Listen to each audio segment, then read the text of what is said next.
ይሄ ዘና ብለን የምንሰማው አምላክ ዝም ብሎ ሰብስቦ አይመልሰንም፣ ይናገረናል። የሆነ ቼንጅ መኖር አለበት። እግዚአብሔርን ቃል ሰው ሲሰማ ለውጥ ሊኖር ይገባልና እግዚአብሔር የሆነ ነገር ይናገረናል። ስሙ ይባረክ። ለምን? እሱ መልካም ስለሆነ፣ እሱ ልጆቹን ሰብስቦ እንደዚሁ ስለማይመልስ እግዚአብሔር ይናገረናል። ዛሬ ስሙ ይባረክ። ትንሽ ዝቅ እንበልና እስቲ ምንድን ነው ዛሬ የምትለኝ ነገር? የሆነ ነገር ትለኛለህ። ያንን ነገር በለኝ። ምንድን ነው የምትለኝ? ምን አይነት ብሎ ታጠቅም የነበረው ወይም ደግሞ ምን እንዳረግልህ ፈልገህ ነው? የሆነ ነገር ይለናል። የዘላለም የእስራኤል ቅዱስ ዛሬ አንተ በዚህ ያለህ አባት ቃልህ እንደሚለው እንለምናለን። ያስተምራቸው ዘንድ መልካሙን መንፈስ ሰጣቸው ተብሎ እንደተጻፈ ዛሬ በኢየሱስ ክርስቶስ ስም መንፈስ ቅዱስ ታስተምረን ዘንድ መልካሙን መንፈስ በእኛ ላይ ይለቀቅ። መንፈሱ ያስተምረን ዘንድ መንፈስህ ይለቀቅ። ያስተምራቸው ዘንድ መልካሙን መንፈስ ሰጣቸው። ዛሬ ሆይ ይሄ የሰጠህን ቅዱሱ መንፈስ ስለሚያስተምረን እናመሰግናለን። ክብር ሁሉ ለአንተ ይሁን። አሜን። ክብር ለእግዚአብሔር ይሁን። ዛሬ ዋናው ጥቅሴ ኤርምያስ ላይ ኤርምያስ ምዕራፍ 9 ቁጥር 23 እና 24 ነው። ግን የተመለስን ከሌሎች ጥቅሶች ጋር እናየዋለን። ክብር ለእግዚአብሔር ይሁን።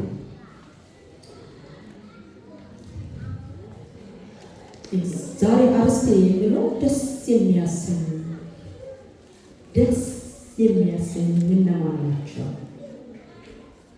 እግዚአብሔርን ደስ ማሰኘት ከፈለገ እግዚአብሔርን እንዲህ ይላል፣ ደስ የሚያሰኝ ሲዘመር በጣም እየቀረበ ነበር። በስልጣን ቢሆን እንዳንተ ያለ ማለት ነው። በኃይልስ ቢሆን እንዳንተ ያለ ኃያል ማለት ነው። በክብር ቢሆን እንዳንተ ያለ ክቡር ማን ነው? የእውነት ነው ያመለኩት። ስሙ ይባረክ።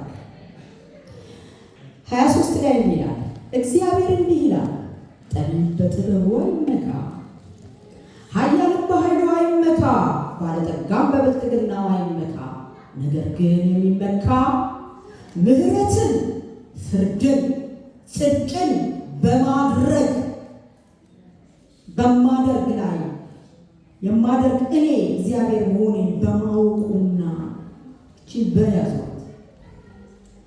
በማወቁና በማስተዋሉ በዚህ ይመካ። ደስ የሚያሰኙኝ እነዚህ ናቸውና ይላል እግዚአብሔር።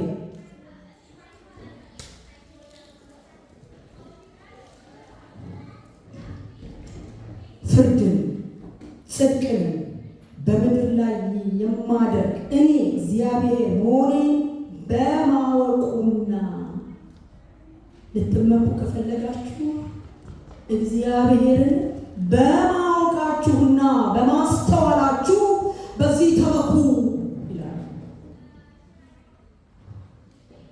ፍርድን፣ ጽድቅን፣ ምሕረትን የማደርገው እኔ እግዚአብሔር እንደሆነ በዛ በማወቃችሁ በዚህ ተመኩ። ደስ የሚለን እሱ ነውና ይላል። ክብር ለእግዚአብሔር ይሁን። መለስ ስንልና ዳንኤል 4:30-36 እንመለከታለን።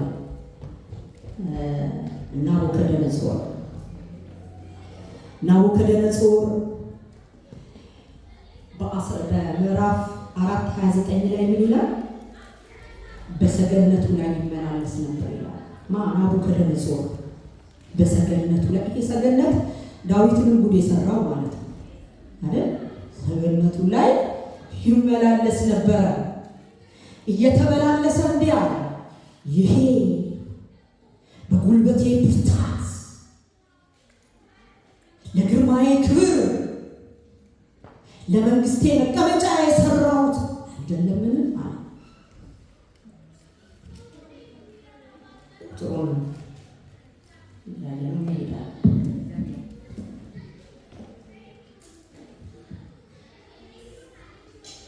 ናቡከደነጾር ታሪኩን ስለ ናቡከደነጾር ታሪኩን ታውቃላችሁ። ክብርን ለእግዚአብሔር አነበዋለሁ። እንዲህ ይላል፣ ንጉሡም ይህቺ እኔ በጉልበቴ ብርታት አለ።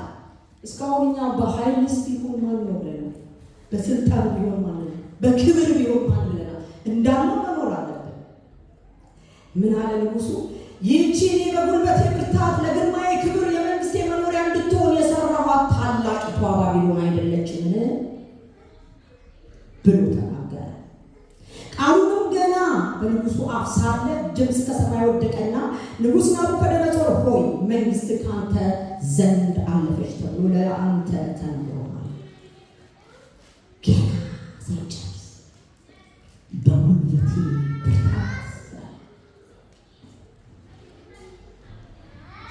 ጉልበት የማን እንደሆነ ማንገባው ባቢሎንን ሰራትና ሰገነት ላይ የተመላለሰ ታበይ እኔ በጉልበቴ ብርታት በኃይሌ ችሎት ለክብሬ ለመንግስቴ ክብር የሰራሁት አይደለም።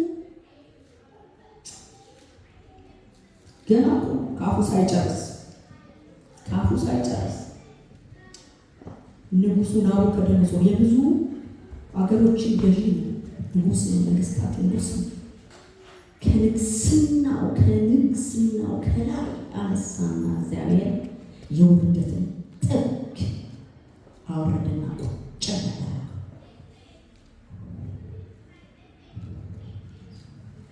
እኔ ናቡከደነጾር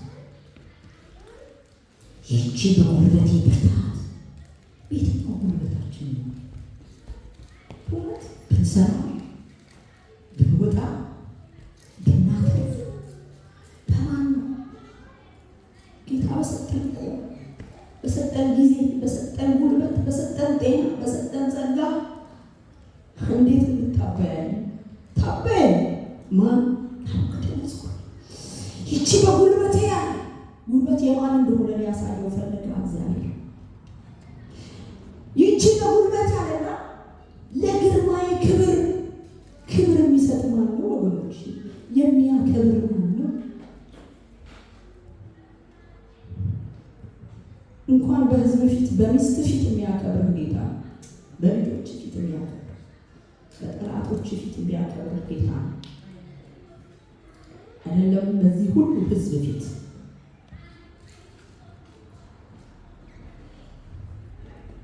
ስለዚህ ናቡከደነጾር ምን ይላል? ዝቅ ብለን ልዑልም በሰዎች መንግስት ላይ እንዲሰለጥን ለሚወደው እንዲያከብር ንጉሥም ልዑል እግዚአብሔር ማለት ነው። ልዑልም በሰዎች መንግስት ላይ እንዲሰለጥን ለሚወደው እንዲሰጠው እስክታውቅ ድረስ ከሰዎች ተለይተ ትሰደዳለህ። መኖሪያ ከምድር አራዊት ጋር ይሆናል። እንደ በሬ ሳር ትበላ ዘንድ ትገደዳለህ። 7 ዘመናት ያልፉበታል ታውቅ ዘንድ። እግዚአብሔር ምን አለ ኤርምያስ ላይ? እኔን በማወቁ በማስተዋሉ ይነካ። ታውቃለህ፣ በግድ ታውቃለህ አለ እግዚአብሔር። በውድ አይሻልም? በውድ እኮ ይሻላል። በቤቱ ሆነን እኮ እግዚአብሔርን እናውቀዋለን እያልን ግን እናውቀው እናስተውላለን እያልን እግዚአብሔርን አናስተውልም። አሰራሩን አናስተውልም። ችሎቱን አናስተውልም። ብርታቱን አናስተውልም። 7 ዘመናት የሜዲኬሽን ተማሪዎች ወይም ለዶክተሬት የሚያጠኑ 7 ዓመት ያጠናል። 7 ዓመት ነው ሊያስጠናው የወሰደው ማለት ነው። ናቡከደነጾር 7 ዓመት እግዚአብሔር በፍቅር ካልሆነ በግድ ማንነቱን ያስተምራል። የኃይሉን ችሎት እንደዘመረ ነው። በኃይል ቢሆን እንዳንተ ነው። በስልጣን ቢሆን በብርታት ቢሆን እንደ እግዚአብሔር ማንም የለም። ናቡከደነፆር ያልተረዳው ነገር ቢኖር ይሄ ነው። ለዚህ ነው ጉልበቱ፣ ብርታቱ፣ ክብሩ አየና ታበየ። እግዚአብሔር ምን አለ? ለወደደው እንደሚሰጥ ያሳያል። ብድግ አድርጎ ሌላኛው ቼዝ በጣም ነው ወደው ቼዝ አይታችኋል? ብድግ ቼክ አለቀ። እንዴት ነው ጎበዝ ተጫዋች ወታደር ሲያሳድድ አይገኝም፣ ወይም ንካስል ወይም ሆርስ አያሳድድም። ታርጌቱ ንጉሱ ጋር አለቀ። ስለዚህ ለወደደው እንዴት እንደሚሰጥ ለኃይል፣ ክብር፣ ለግርማ፣ ለጉልበት የሰራሃት ብድግ አደረገና ለሚወደው እንደሚሰጥ ያውቅ ዘንድ ኤርምያስ ላይ ምን አለ መለሰና ምሕረት፣ ፍርድ፣ ጽድቅንም በምድር ላይ የማደርግ እኔ እግዚአብሔር እንደሆነ በማወቃችን እንመካለን፣ በማስተዋላችን እንመካለን። ያ ሰው ብርቱ፣ ያ ሰው እግዚአብሔርን ያሸንፈው። በእውነቴ በዛ እግዚአብሔር ደስ ይሰኛል። ክብር ለእግዚአብሔር ነው። ስለዚህ ናቡከደነፆር ታበየ፣ ተነሳ፣ አነሳው። ልክ እንደ እንስሳ ማለት እንደ አውሬ 7 ዓመት እንደ በሬ ሳር በላ። ከዛስ የሰማይ ጠል ያረፈበት፣ እግሮቹ ጥፍሮቹ እንደ ወፍ ረዘሙ፣ ፀጉሩ አንድ ሰው አንድ ሳምንት ገላውን ባይታጠብ ደግነቱ እዚህ ሀገር እንደው እግዚአብሔር ይመስገን ሀገር ቤት ውሃ ጠፋ እያሉ በ3 ቀን እንኳን እግዚአብሔር የረዳቸው ናቸው። እኛ በየቀኑ ጠዋትና ማታ እየታጠበ ባንታጠብ 1 ሳምንት ማንም አያስቀርበንም፣ ማንም አይቀርበንም። እርግጠኛ 7 ዓመት በዚያ ሰዓት ነገሩ በናቡከደነፆር ላይ ደረሰ። ጠጉሩም እንደ ንስር ጥፍሩም እንደ ወፎች እስኪረዝም ድረስ ከሰዎች ተለይቶ ተሰደደ። እንደ በሬም ሳር በላ። አካሉ በሰማይ ጠል ረሰረሰ። ዘመኑ ከተፈጸመ በኋላ እኔ ናቡከደነፆር ዓይኖቼን ወደ ሰማይ አምላክ ባነሳው ጊዜ፣ ሁሉም ወደሚችለው ባነሳው ጊዜ፣ አንተ ትልቅ ነህ፣ አንተ አዋቂ ነህ ባልኩ ጊዜ፣ ለካስ ስልጣንና ክብር ሁሉ ከንቱ ነው ባልኩ ጊዜ፣ እኔ ናቡከደነፆር ዓይኖቼን ወደ ሰማይ አምላክ ባነሳው ጊዜ አይምሮዬ ተመለሰልኝ። ምህረት ነበረ ውስጥ ናቡከደነፆርን እዚህ ውስጥ ምህረት ታያላችሁ። እስከነ መጨረሻው አንስቶ አውሬ አድርጎ ማስቀረት ይችላል። እስክታቅ ድረስ ብሎታል። ከላይ ያለው እስክታቅ ድረስ ብሎ ሊምረው ስለፈለገ ማለት እስክታቅ ድረስ 7 ዓመት እንደ አውሬ ትሆናለህ። ማን እንደሆንኩ፣ ባለስልጣን እንደሆንኩ፣ ኃያል እንደሆንኩ፣ ብርቱ እንደሆንኩ፣ ማድረግ የምችል ሁሉን የምችለው እኔ እንደሆንኩ ባወቅ ጊዜ ብሎታል። እዛ ውስጥ ምህረት አለ። ስለዚህ 7 ዓመቱ በዛ እንደ አራዊት ሲሆን ወገኖች ካለ እግዚአብሔር ሰው አይረዳችሁ፣ ማንም አይመጣም። በእውነት እነከሌ ታዘብሽ የሰው ደግነት አይደለም። ናቡከደነፆር እኮ 7 ዓመት ያ ንጉሥ ሲያበረብር የነበረ እያንዳንዱ አንድ ሰው ይፈልገው አልመጣም። አንድ ሰው 7 ዓመቱ እስኪፈጸም፣ ምክንያቱም ልሉ ተናግሯላ፣ ምክንያቱም የእስራኤል ቅዱስ ተናግሯላ፣ ምክንያቱም ኃያል ብርቱ የሆነው እግዚአብሔር ተናግሯላ። 7 ዓመት እስኪፈጸም ወዳጆቹ አልመጡም። ለምን? የእግዚአብሔርን ትልቅነት እስኪያውቅ ድረስ ብሎታል። ገባውና እኔ ናቡከደነፆር ዓይኖቼን ወደ ሰማይ አምላክ ባነሳው ጊዜ አይምሮዬ ተመለሰልኝ። ከቤተ መንግስትም ሊፈልጉኝ መጡ። ጊዜው ነው 7 ዓመቱ ሲፈጸም ሊፈልጉት መጡ። ናቡከደነፆር የተማረው ነገር አለ። ታውቅ ዘንድ እኔ ለወደድኩት መስጠትም መመለስም እንደምችል ታውቅ ዘንድ ማንም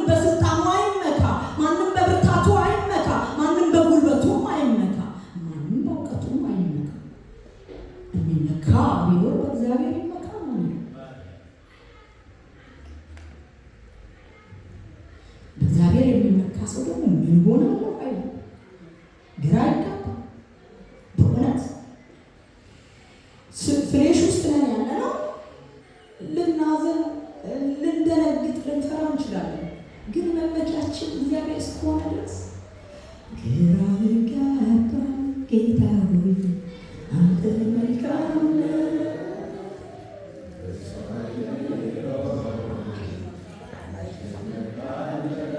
ክብር ለእግዚአብሔር። ስለዚህ ዝቅ ብዬ ላምነው። በዚያም ሰዓት ነገሩ በናቡከደነፆር ላይ ደረሰ። ጠጉሩን እንደ ንስር ጥፍሩን እንደ ወፎች እስኪረዝም ድረስ ከሰዎች ተለይቶ ተሰደደ። እንደ በሬም ሳር በላ። አካሉን በሰማይ ጠል ረሰረሰ። ዘመኑ በተፈጸመ ጊዜ የናቡከደነፆር ዓይኖቼ ወደ ሰማይ አነሳ፣ አእምሮዬም ተመለሰልኝ። ልዑልም ባረኩት አለ። ለዘላለም የሚኖረው አመሰገንኩት። አያችሁ፣ ለዘላለም የሚኖረው አመሰገንኩት፣ አከበርኩትም ማለት ግዛቱ የዘላለም ግዛት ነው፣ መንግስቱም ለልጅ ልጅ ነው። ናቡከደነፆር እኮ መጀመሪያ ዛጋ የሰገነት ላይ ሆኖ የፋነነው እኮ ነው የሚለው። እንደዚህ አያ አሳየዋ ታላቅነቱን አያ። በምድር የሚኖሩ ሁሉ እንደምናምን ይቆጠራሉ። በሰማይ ሰራዊት በምድርም ላይ በሚኖሩ መካከል እንደ ፈቃዱ ያደርጋል። እጁን የሚከለክለው የለም። ምን ታደርጋለህ የሚለው የለም። የኔና የናንተ አምላክ ስለ እናንተ የሚከለክለው የለም። ምን ታደርጋለህ የሚለው የለም። እግዚአብሔር ይህንን እግዚአብሔር ሰከንደሪ አናደርገው፣ ሰከንደሪ አናደርገው። እኛ እግዚአብሔር ልጆቹን ሲያስተምር፣ ዶክተር ሲያረግ እግዚአብሔር ልጆቹን ሲያስተምር ሊጠቀምባቸው ማለት ነርስ ሲያረግ ሊጠቀምባቸው። ነገር ግን መጀመሪያ ወደ ጂፒ አይሮጥም፣ ወደ ዶክተር አይሮጥም። ሁሉም ወደሚችለው ወደ ሰራዊት ጌታ በርከክ አሞኛ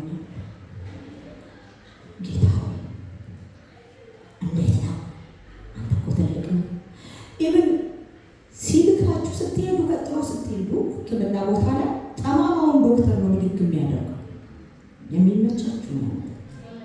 ይሄ ኮንፊውዥን የሚሰጣችሁ ኪኒን ራሱ ኮንፊውዥን የሚፈጠር ኪኒን ከሚሰጣችሁ እንኳን የሚገላግላችሁ መጀመሪያ አባ ያላችሁት አይሮጥም። ደሞዝ ተይዞ ገንዘብ ስለገባ አይሮጥም፣ አባ ይባላል። ሁሉ ነገር እውቅና ይሰጠዋል። ጌታ ምስክሬ ነው። እግዚአብሔር በዚህ በጣም ነው ደስ የሚለው፣ ደስ የሚሰኘው እኔን በማወቁ ሁሉም ነገሩ ለሱ መስጠት ማለት ነው። በየትኛው ችሎታችን ነው ጌታ እንደዚህ መቀመጣችን እኮ ራሱ እግዚአብሔር ረድቶን ነው፣ እግዚአብሔር አግዞን ነው። ስለዚህ የሚመካ እግዚአብሔር ይመካ። ናቡከደነፆር ወደ ሰማይ አምላክ አነሳ፣ ታውቅ ዘንድ እንዳለ አወቀ።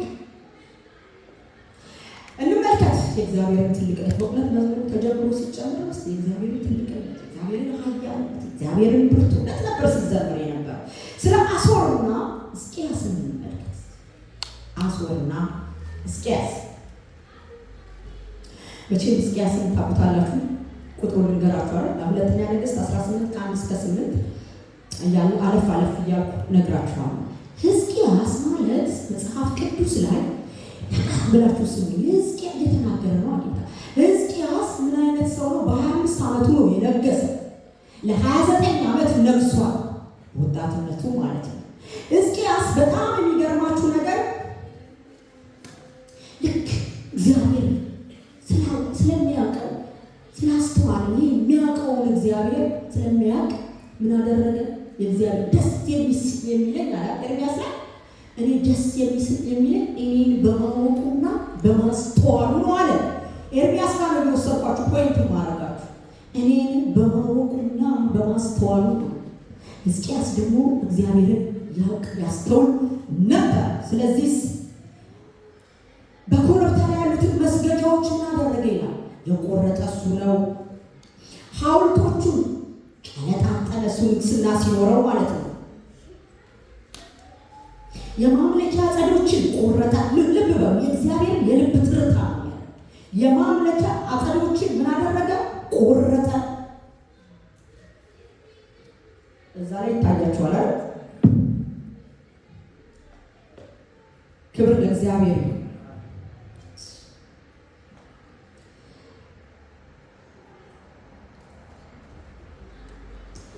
አለፍ ብለህ ማሳየት ከፈለግ 18:23 ላይ 18:28 እስከ 30 እናያቸዋለን። አለፍ እያለ ክብር ለእግዚአብሔር። ስለዚህ ሕዝቅያስ የበዓል ነቢያቶችን እነዚህ የኮረብታ መስገጃዎችን አስወገደ፣ ሐውልቶችን ቀለጣጠመ፣ የበዓል ነቢያቶችን ይሄ የማምለኪያ ዐፀዶችን ቆረጠ። ከዛ ደግሞ የናሱን እባብ አቤትኛ እኮ እነሱ ብላችሁ አትበሉ። እኛ አሁን ያለንበትን በደንብ እያደረጋችሁ አስተውሉ። የናስ እባብ ለምን የናስ እባብ ሙሴ ሰቅሎላቸው ነበረ። ለምን ብትሉ በጣም አጉረምራሚ ሕዝብ ነው የእስራኤል ሕዝብ፣ እኔና እናንተ ማለት ነው። አጉረምራሚ ሕዝብ ነው። ስለዚህ ያን ጊዜ ሲያጉረመርም በእግዚአብሔር ሕዝብ ላይ እባቡ እየነደፈ እንዲገላቸው አደረገ። ማን? እግዚአብሔር። ምክንያቱም አጉረመረሙ በሙሴ እንደገና ደግሞ በእግዚአብሔር ላይ ምን አደረጉ? አጉረመረሙ። ስለዚህ በእባብ ተነደፉ ብዙዎቹ። የዚህ ጊዜ ወደ እግዚአብሔር ጮሁ፣ ማረን ብለው ጮሁ።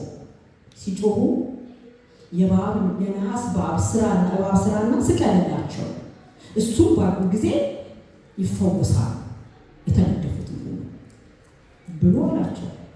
የእባብ ምስል በናስ የተሰራ አቆመላቸው። እሱን ሲያዩ በዛ ወቅት ተፈወሱ። እስራኤል አመፀኛ፣ አምላኪ፣ ማምለክ የሚወድ ማየት አይቶ ማምለክ የሚወድ አመፀኛ ሕዝብ። ስለዚህ ከዛ በኋላ የናሱ እባብ ያጥንለት ጀመረ ይሄ ሕዝብ። ሕዝቅያስ ምን አደረገ? ይህንን የናሱን እባብ ሰባበረ። አቤት የልቡ ደስታ! እግዚአብሔር ደስታ!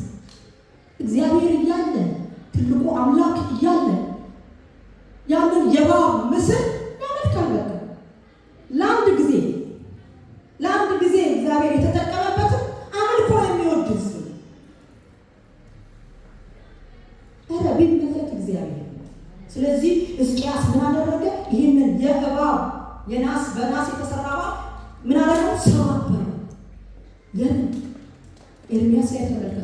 እኔን በማወቁ እና በማስተዋል እግዚአብሔርን ስላወቀ የናስ እባብ አይመለክም፣ በእኔ ዘመን አይመለክም አለ ሕዝቅያስ። ስለዚህ ሰባበረው። የእግዚአብሔርን የልብ ትርታ የምታውቁ ያርጋችሁ። በእውነት የልቡን ትርታ ከጎረፈው ጋር ከትላንቱ ጋር አይደለም። እግዚአብሔር የአዲስ ነገር አምላክ ነው፣ ስሙ ይባላል። ስለዚህ ይሄ ሕዝቅያስ እግዚአብሔርን አውቆ ነበርና እንደ እግዚአብሔር ሐሳብ አደረገ። እግዚአብሔር ምን ይለዋል? ከአይሁድ ነገስታት ከዛም በፊት ከዛም በኋላ እንደ ሕዝቅያስ አልነበረም። አይገርም? ለምን? ሕዝቅያስ በእግዚአብሔር ታመነ። ሰው በእግዚአብሔር ከታመነ ሌላ አማራጭ መያዝ የለበትም። ደብል አማራጭ የለም። በእግዚአብሔር ታምኗልና እግዚአብሔር ጋር ተጣብቋል። የእግዚአብሔርን ትእዛዝ ጠብቋልና ማን ከሱ ጋር ነበር? እግዚአብሔር። ከእግዚአብሔር ጋር የሆነ ሰው ታገላችሁ አተሸነፉ። ሊደክም ይችላል፣ ሊዝም ይችላል፣ ሊያነክስ ይችላል። መገኛው እግዚአብሔር ስር ስለሆነ እግዚአብሔር ካለው ሰው ጋር መታገል መድከም ወይም ቅጣት መቀበል። ስለዚህ ሕዝቅያስ ከእግዚአብሔር ጋር ስለነበረ እግዚአብሔር ከማን ጋር ነበረ ይላል? ከሕዝቅያስ ጋር ነበር። እግዚአብሔር ከኛ ጋር ከሆነ ይላል እግዚአብሔር ማን ይቃወመናል? ማንም። ከዛ በኋላ ይህንን ሕዝቅያስ ልብ በሉ፣ የእግዚአብሔርን የልብ ትርታ የሚያዳምጥ በልቡ እንዳለ የሚፈጽም ልክ እንደ እሴይ ልጅ ዳዊት አገኘሁት ይላል። ልክ እንደ ልቤ የሚሆነው አይደለ? ልክ እንደ ልቡ ያደረገውን ሕዝቅያስን የአሦር ንጉሥ ሰናክሬም መጣ። ሰናክሬም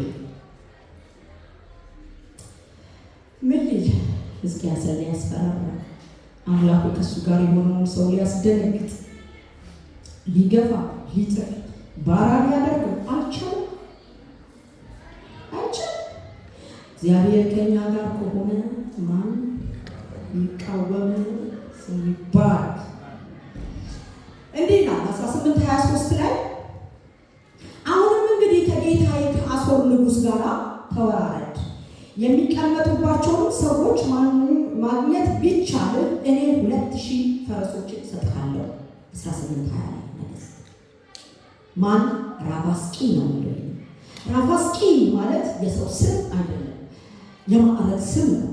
ስለዚህ የአሦር ንጉሥ ሰናክሬም ወደ አይሁድ ሄዶ በሕዝቅያስ ላይ ነው እንዲናገር፣ ልግዛህ፣ ተገዛልኝ፣ በሰላም ተገዛልኝ፣ ባሪያ ላደርግህ እሺ ብትል፣ ለዛው የስልቂያው ስልቂያ እኔ ፈረሶችን ልላክልህ የሚቀመጡበት ሰራዊት ካለ የለህም፣ እኔ በራሴ ልስጥህና እኔ ወሰጠው ከኔ ጋር ተፋ ንቀት ማንም ይነቃ። ሕዝቅያስ መጀመሪያ መጣሁላችሁ ምን እንደሰራ፣ እንዴት ከእግዚአብሔር ጋር እንዳለ፣ እንዴት እንደተጣበቀ፣ እንዴት የእግዚአብሔርን ልብ ደስ እንዳሰኘ፣ እንዴት በእግዚአብሔር አካሄድ እንደሄደ፣ መንገዱን እንዳስተካከለ፣ የዘላለም አምላክ ከእሱ ጋር እንዴት እንዳለ አሳየኋችሁ። ይሄንን ነው የሚታየለውማ። ያኛው ባለ ብዙ እልፍ ሰራዊት ባለብዙ ፈረስም። ስለዚህ ፈረስ ልላክልህና እንደው ካለ ጀግኖች ካሉ እዛ ላይ ይቀመጡና እስቲ ከኛ ላይ ይገኛ ጋር ይጠሩ። ማን? ራፋስቂ ነው የሚለው። በምን? በአይሁድ ቋንቋ።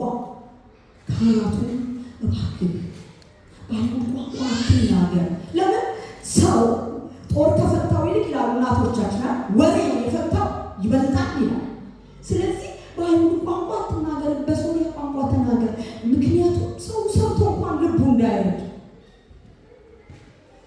ራፋስቂ ግን ነው በአይሁድ ቋንቋ ደፍ ግጠም አታላችሁ ሬሽ ይባላል።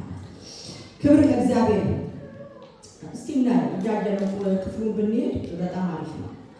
እንዲህ ነው ራፋስቂ ቆሞ በታላቅ ድምፅ በአይሁድ ቋንቋ እንዲህ ብሎ ጮኸ፣ የታላቁ የአሦር ንጉሥ ቃል ስሙ። ንጉሥ እንዲህ ይላል፣ ከእጄ ያድናችሁ ዘንድ አይቻልምና ሕዝቅያስን አታላችሁ። ሕዝቅያስ እግዚአብሔር በእርግጥ ያድነናል፣ ይህችን ከተማ በአሦር እጅ አትሰጥም ብሎ በእግዚአብሔር እንድትታመኑ አያድርጋችሁ። ለምን? እኔ ረግጬ ገዛችኋለሁ። እምቢ ብትሉ በሰላም ተገዙ፣ በሰላም ወደ እኔ ብትመጡ ይሻላችኋል።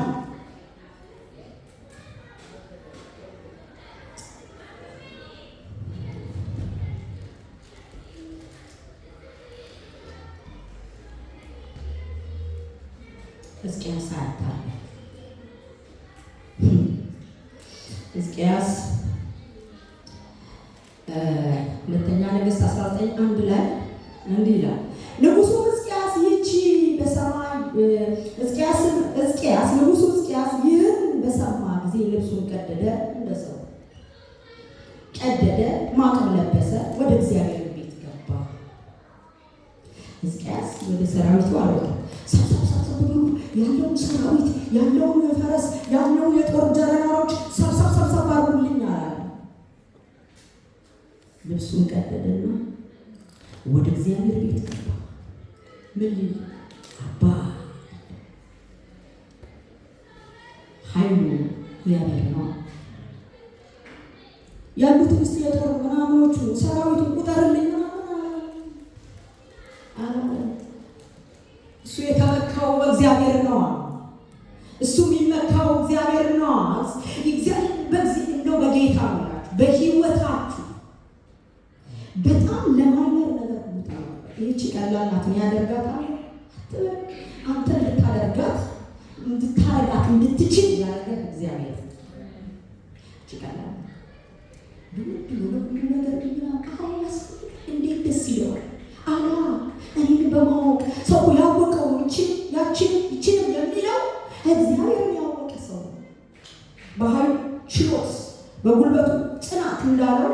እንደ ናቡከደነጾር ያልሆነ ሰው በጥበቡም ያልተመካ በጉልበቱም ያልተመካ ማለት ነው።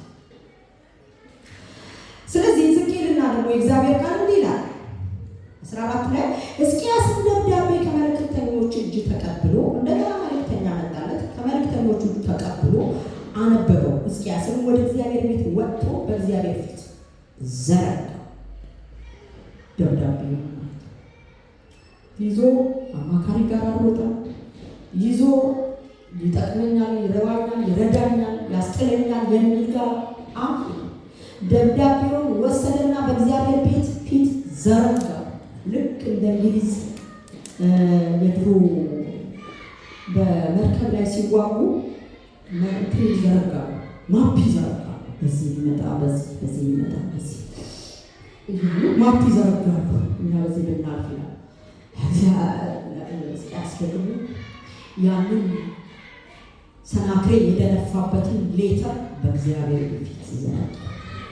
እግዚአብሔር ፊት በፍጹም መመካታችሁ በእግዚአብሔር ፊት ነው። ይህንን ነው እግዚአብሔር ሊላችሁ የፈለገው። እኔን በማወቁ አለ። ያወቀ ሰው እኮ ነው እግዚአብሔር ፊት የሚወጣው። የተረዳ ሰው እኮ ነው እግዚአብሔርን የሚፈልገው በነገር ሁሉ። ችላ ያላለ አትበሉት ወገኖቼ። እናውቀዋለን ካላችሁ በደንብ ወቁት። እናስተውላለን ካላችሁ በደንብ አስተውሉት። ነገርን በጊዜው ውብና ድንቅ አድርጎ የሚገልጥ እግዚአብሔርን መሆኑን ካወቃችሁ ታገሱ። እንዲህ አለ 16 ላይ አቤቱ ጆሮህን አዘንብልና ስማ፣ አቤቱ ዓይንህንም ክፈትና እይ፣ በሕያዋን አምላክ ላይ ይገዳደር ዘንድ የላከውን የሰናክሬም ቃል ስማ። ተነስቶ በእኔ ላይ የተገዳደረውን አላለም። ህዝቡን ሰብስቦ በእኛ ላይ የተገዳደረውን የምንችለውን ያህል እናደርጋለን ምናምን እያለ መፈክር ሰው ወጣ። በአንተ ላይ የተገዳደረው ለምን? በሱ ታሟል፣ በእግዚአብሔር ታሟል። ስለዚህ የተገዳደረውን ይህንን የራፋስቂን ድምፅ የሰናክሬም ዛቻ ስማ። አማልክቶቻቸው ከእሳት ላይ ጥለዋል። የእንጨትና የድንጋይ የሰው እጅ ስራ ነበሩ እንጂ አማልክት አልነበሩም። ስለዚህ አጥፍተዋቸዋል። እንግዲህም አምላክን አቤቱ የምድር መንግስታት ሁሉ በአንተ ብቻ እግዚአብሔር አምላክ እንደሆነ ያውቁ ዘንድ ከእጁ እንድታድነን እለምናለሁ። አንተ እንደሆነ ያውቁ ዘንድ ሕዝቅያስ እግዚአብሔር ደስ የሚሰኝበት ነው። አውቆታል። ልክ ኤርምያስ ላይ እንዳለው ምሕረትን፣ ፍርድን፣ ጽድቅን በማድረግ ላይ በምድር ላይ የማደርግ እኔ እግዚአብሔር መሆኔን በማወቁና በማስተዋሉ ሕዝቅያስ አውቋል፣ አስተውሏል። የራፋስቂ ወይም የአሦር ወታደሮች ህዝብ ግን ሊጨርሰው የመጣው አላወቀም። ያውቁ ዘንድ አሳውቃቸው። አንተ እግዚአብሔር እንደሆንክ፣ አንተ ሁሉን ቻይ እንደሆንክ፣ አንተ በሁሉ ስፍራ እንዳለ ያውቁ ዘንድ በግድ በውድ እንድናቅ የተፈቀደ ነው። እኛ እግዚአብሔር በማወቃችሁ እንደሚላል ተመኩ። በብር በወርቃችሁ አይደለም፣ በገነባችሁት ቤት አይደለም፣ አካውንት ውስጥ ባለው አይደለም፣ በበዛላችሁ በረከትም አይደለም፣ በመልክ በቁመናም አይደለም። እግዚአብሔር በማወቁ ይመካ። በማወቃችን እንመካ። እግዚአብሔርን ያወቀ ሰው እግዚአብሔር የሚፈልገውን ነገር በቃሉ መሰረት ያውቀዋል። ራሳችንን እያስተካከልን ነው። ፐርፌክት እንኳን ነው፣ እውነት ነው። ፐርፌክሽን አይደለም እያስተማርኩ ያለሁት። ፐርፌክት ልንሆን አንችልም። ፐርፌክት ልንሆነው ክርስቶስ ሲመጣ ከዚህ ፍሌሽ ጳውሎስ እንዳለው ከዚህ ደካማ ስጋ ማን ለኛል የምፈልገውን ትቼ የማልፈልገውን አደርጋለሁ ምን ይሻለኛል እያለ ግን እግዚአብሔርን እየታገለ እውቅና እየሰጠው ፈቃዱን እያደረገ እየታገለ ያልፋል። ፐርፌክሽን አይደለም ነው ግን እግዚአብሔርን በማወቅ እግዚአብሔርን ያወቀ ሰው ነው ይለዋል። ጌታ ይናገራል። በትንሹ ነገር ያንሾካሾኩና ነው ቀጥል እየጣስን ሄደን የተጎዳ ሳምታው ይሁን አንጎዳ ብዙ ጉዳት ማለት ነው። ስለዚህ ሰናክሬም ታሪኩን እዛው ላይ ታነቡታላችሁ። እኔ ልቀጥል ነው። እንደዛ ሕዝቅያስ ደብዳቤውን በእግዚአብሔር ፊት አዘረጋ፣ ለኢሳያስ ላከለት። ኢሳያስም እግዚአብሔር ምን እንደሚያደርግ ነገረው። መጀመሪያ ሲጀምራ መልአክ ዘና ምንል መልአክ ብያቸዋለሁ። በእግዚአብሔር ፊት ነው ዘና ምንለው ብያቸዋለሁ። ምን አደረገ ባጭሩ? እግዚአብሔር ድብቅ ጦር ማለት ነው መልአኩን አስነሳ። የእግዚአብሔር መልአክ የአሦር ሰራዊት ሁሉ መጥቶ ተከማችቶ ባለበት ጊዜ ሕዝቅያስ በየትኛው እንትን ነው የሚዋጋ? ተከማችቶ ባለበት አንድ እግዚአብሔር መልአክ ወጣና ይላል አንብቡት 185,000 ተረፈረ። ጠዋት ሲነሱ 185,000 ሬሳ። እግዚአብሔር በሰው አይደለም የተዋጋው፣ በሰው አይደለም፣ አንድ ጀግና አስነስቶም አይደለም፣ በመልአክ ማን እንደሆነ ሊያሳውቅ እግዚአብሔር እንደሆነ ሊያሳውቅ እንዲያውቁ አለ ሕዝቅያስ ወደ እግዚአብሔር ጩኸ 85 ሬሳ አሦር ሰናክሬም በዛች ጊዜ ተነስቶ ወደ መጣበት ወሬ ሰማና ወደ መጣበት ተመለሰ። አሟሟቱ ራሱ የሚያሳዝን ነው። በልጆቹ ተገድሎ ይሞቱ። ሲመለስ በቤቱ በመስገጃ ሲሰጥ ልጆቹ አንገቱን ቀልጠው። እግዚአብሔር ስሙ ይባረክ። የተከተልነውን ጌታ እናምነዋለን፣ እናውቀዋለን። ያለውን ጌታ እንወቅ፣ በእውነት እንወቅ። እግዚአብሔር ትልቅ ነው። እግዚአብሔር ትልቅ ነው። ማንም አይንቅም ሲባል እንደ ዜማ እንናገረው እንደማይንቀኝ ስለማውቅ ስሙ ይባረክ። ክብር ለእግዚአብሔር እና ይሄ ሕዝቅያስ የተረዳው የገባው የኖረለት የታዘዘለት እግዚአብሔር ድልን ሰጠው። ክብር ለእግዚአብሔር። እስቲ አዲስ ኪዳን ላይ አጠር አደርጋለሁ። አዲስ ኪዳን ላይ አንደኛ ቆሮንቶስ ምዕራፍ 1 ከ29 እስከ 30 ያለችው 31 ድረስ ያለችው እኔና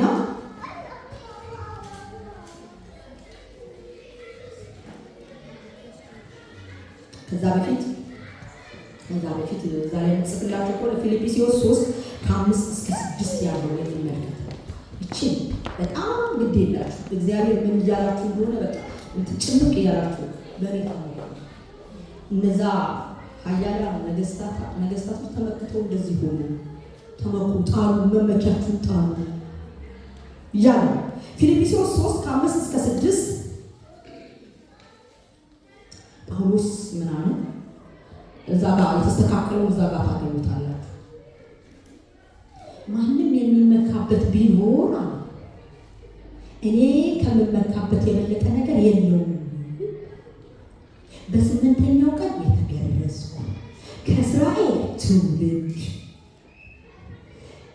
ከቢንያም ወገን ስሙ ይባላል። የሚመካበትን ሲቆጥር ማለት ነው። ከቢንያም ወገን ከዕብራውያን ዕብራዊ የሆንኩ ስለ ሕግ ብትጠይቁ ያለ ምንም ነው። ስለ ሕግ ብትጠይቁ ያለ ነቀፋ እኔው ስለ ሕግ ብትጠይቁ ፈሪሳዊ ነበርኩ። ስለ ሕግ ብትጠይቁ ፈሪሳውያን ቆንቃቋሮች ፈሪሳዊ ነበርኩ። ስለ ቅንዓት ብትጠይቁ ቅንዓት ይዞ ስለ ቤተ ክርስቲያንን አሳድድ ነበረ። ስለ ጽድቅ ብትጠይቁ ያለ ነቀፋ ነበር። ያለ ኃጢአት አይደለም፣ ያለ ነቀፋ ማለት እዚህ ጋር ያነቀፋ በቃ ህጋችሁ አለ በሰንበት ቀን አትስራ አትንካ ያኛው ህግ ነው የሚለው እንጂ ያለ ጠፋ ነበር ሲል ያለ ኃጢአት ነበር ማለት አይደለም እኔ እንደተረዳሁት። ስለዚህ ጳውሎስ በስምንተኛው ቀን ተገርዣለሁ ምኮራበት ነው። ለዛውም ደግሞ ከእስራኤል ትውልድ ነው፣ ለዛውም ከቢንያም ወገን ነው። እንግዲህ ይሄ ሁሉ የሚያስመካ ነበር የዛ ጊዜ። አሁን እኛ የምንመካበት ምን ይሆን? የከሌ ዘመድ ነኝ እንትን ዘሬ አገሬ ትውልዴ ህይወቴ ትዳሬ ቤቴ ስራዬ እንጀራዬ ትምህርቴ ነው። ይህን ሁሉ አለ እንደ ጉድፍ ቆጥረዋል አልናካበት። እኔ የምመካው በክርስቶስ ነው። ስሙ ይባላል። እኔ ባዳነኝ እኔ ባከበረኝ ባሪያ ባደረገኝ ዕቃ ባደረገኝ ሊጠቀምብኝ በተነሳው ባዳኜ በክርስቶስ በዘላለሙ አምላክ ኤሎሂም ለማ ሰበቅተኒ ብሎ በሞተልኝ ኃጢአቴን ሁሉ ጠቅልሎ በመስቀል ላይ በጠረቀልኝ በክርስቶስ እመካ።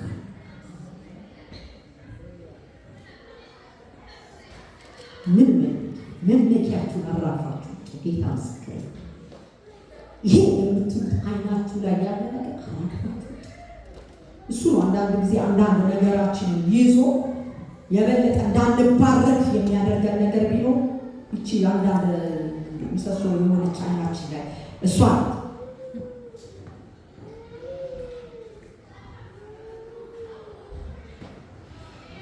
ስለዚህ ጳውሎስ ሶስተኛ ሰማይ ላይ አያቆራው እውነት ነው። አሁን ጌታ ምስክሬ ነው። እኔ አንተ ባፌም ኮራ ያለ የሆነ ነገር ቢገለጥብኝ ማለት ነው ዝቅ ምን ነው የሚመስለኝ አልልም ብያለሁ ባፌ።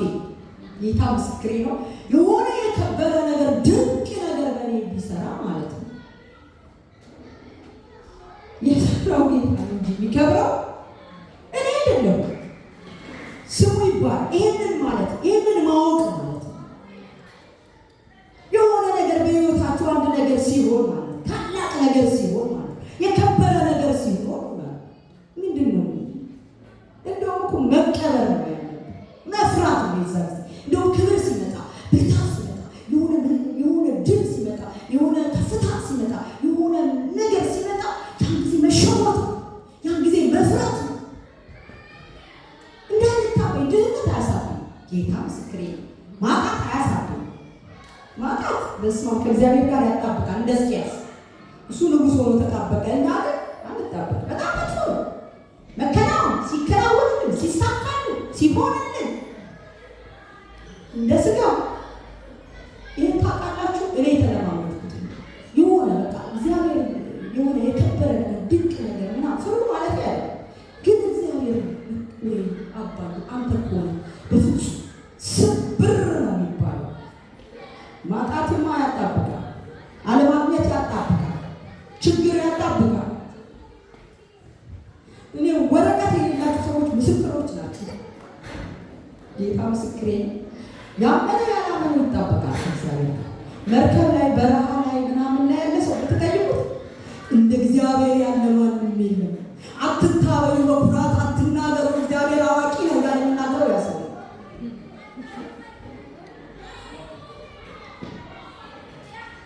ሲኖር ሲከናወን ሲሳካላችሁ የሆነ በቃ እግዚአብሔር ነገር ሲሰራላችሁ ጊዜ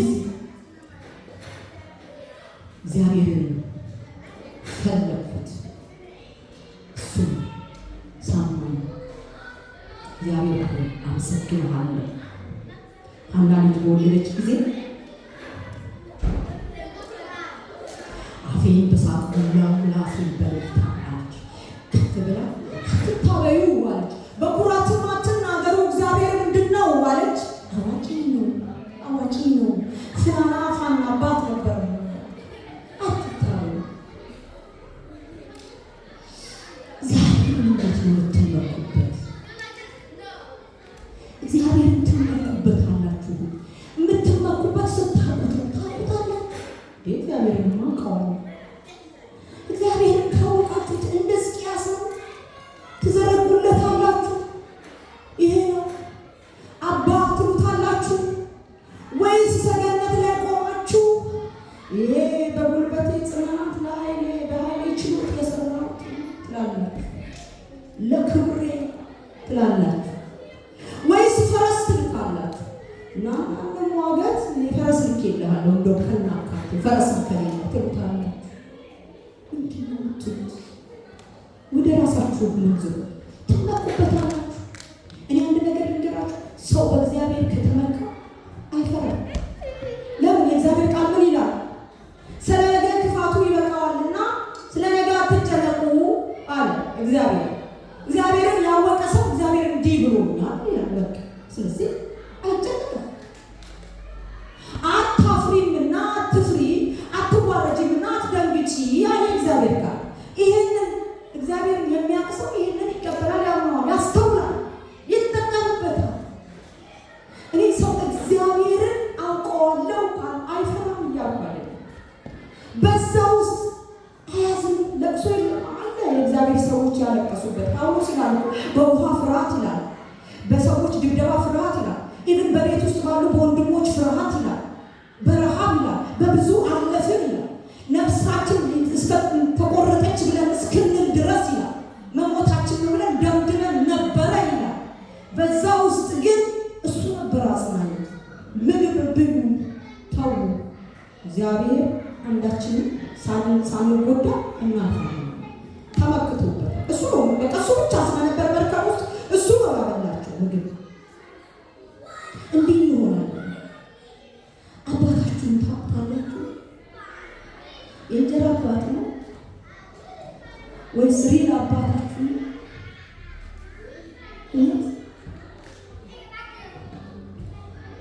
ይጠበቃል። እግዚአብሔር እየተለቀሰ ይጠበቃል። ወየው ጠፋው እየተባለ ይጠበቃል። አቃተኝም እየተባለ ይመኩበታል።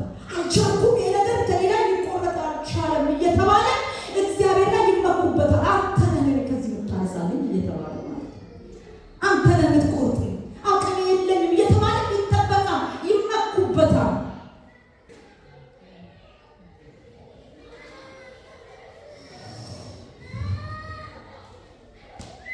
አንድ ነገር ልንገራችሁ፣ የእናንተን ከፍታ፣ የእናንተን ከዚህ በላይ እድገት፣ የእናንተን በረከት፣ የእናንተን ማንም ነገር ወደኋላ የሚያስቀረው በእግዚአብሔር ያለ መመካታችን።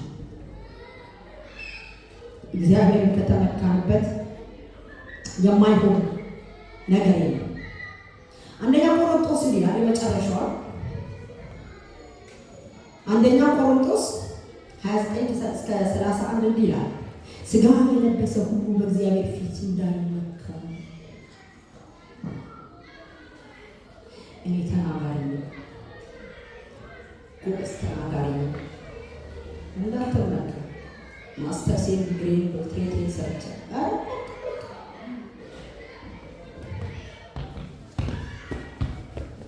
እኔ በርቱ፣ እኔ አዋቂ፣ እኔ ከሌለ እኮ ሁሉ ነገር ያከትማል። ሞኛቱ ነገር ግን የሚመካ በእግዚአብሔር ይመካ ተብሎ እንደተጻፈ ይሆን ዘንድ ከእግዚአብሔር ዘንድ ጥበብና ጽድቅ ቅድስና ቤዛነትም በተደረገልን በክርስቶስ ኢየሱስ የሆናችሁ ከእርሱ ነው። በክርስቶስ ኢየሱስ ለመሆን የከፈላችሁት ነገር አለ።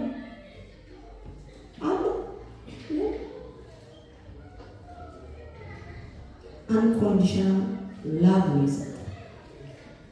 በክርስቶስ ለመሆን ለመዳን በዚህ በቤት ውስጥ ተሰጥተን ጌታ ሆይ ለማለት ኢየሱስን ለመጥራት ምንም የከፈልነው ነገር የለም። እውነቴን ነው። ከእግዚአብሔር ዘንድ ጥበብና ጽድቅ ቅድስና ቤዛነትም በማን የተደረገልን? በክርስቶስ። ቅድስና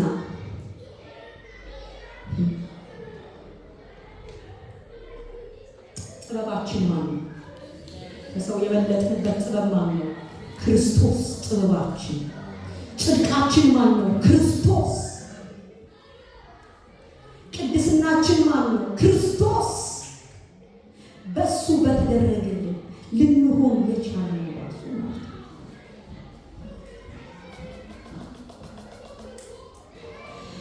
እግዚአብሔር ቃል ተመልሼ ወደ መጀመሪያው መመለስና እግዚአብሔር እንዲህ ይላል፣ ጠቢብ በጥበቡ አይመካ፣ ኃያል በኃይሉ አይመካ፣ ባለጠጋም በብልጥግናው አይመካ። በብልጥግናው አይመካ። አንቺ ያን ምሳሌ መጣች ጨምር ነው።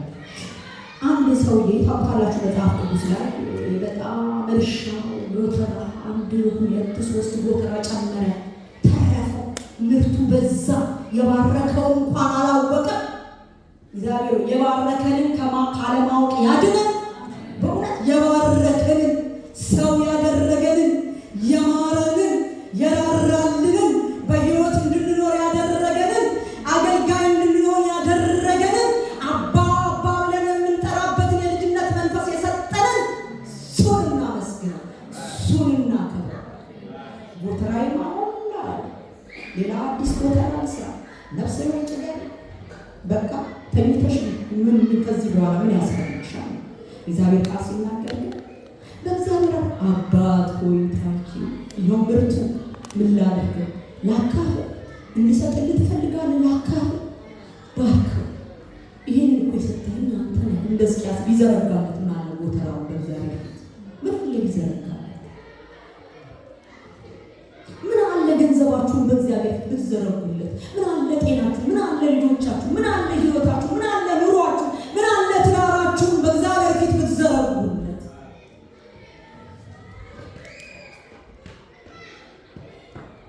አንተ ተላላ ሆነ ነፍስህን የሚፈልጉ ሳትበላው በደጅ ናቸው። ሳትበላው ጎተራው ተረፈኝ ያልከው ሳትበላው። ስለዚህ የእግዚአብሔር ቃል እግዚአብሔር እንዲህ ይላል፣ ጠቢብ በጥበቡ አይመካ፣ ኃያልም በኃይሉ አይመካ፣ ባለጠጋ በብልጥግናው አይመካ። ነገር ግን የሚመካ ምሕረትን፣ ፍርድን፣ ጽድቅን በማደርግ በምድር ላይ የማደርገው እኔ እግዚአብሔር መሆኔን በማወቅና በማስተዋል በዚህ ይመካ። ደስ የሚያሰኙ እነዚህ ናቸው ይላል እግዚአብሔር። ስም ይባረክ። ደስ ማሰኘት ከፈለግን ይሄ 40 ደቂቃ የተነገረው ማለት ነው። ደስ የሚያሰኙ እነዚህ ናቸው። እግዚአብሔር ደስ ማሰኘት ይፈልጋል። እኛስ መባረክ እንፈልጋለን። እስቲ ከዚህ ቅጽበት ጀምሮ የምትመኩበትን ለሰው የምታሳዩበትን እኮ ካንቺ በጣም ከእናንተና በጣም የምትሉበትን ጣሉ። አሶርም እኮ ካንተ በልጣለሁ ድባቅ ነው መታ ነበር ያለው ሕዝቅያስ ነው ሲታይ እውነት። ስለዚህ የምትመኩበት በእግዚአብሔር ነው። እግዚአብሔር በምን ደስ ይለዋል? እግዚአብሔር ተመኩ አላችሁ። ያ ተመኩ አለ እግዚአብሔር። ግን የምትመኩት አለ እኔን በማወቅ እኔን በማስተዋል በዚህ ተመኩ። በሌላ አይደለም፣ በዚህ ተመኩ። በሱ ነው ደስ የሚለኝ። በዚህ አይነት ሰው ነው ደስ የሚለኝ። ስሙ ይባላል። ክብር ለእግዚአብሔር ነው። አላበዛሁባችሁ ይመስለኛል። ጥቂት ስለ ቃሉ መስገን እንጨርሳለን።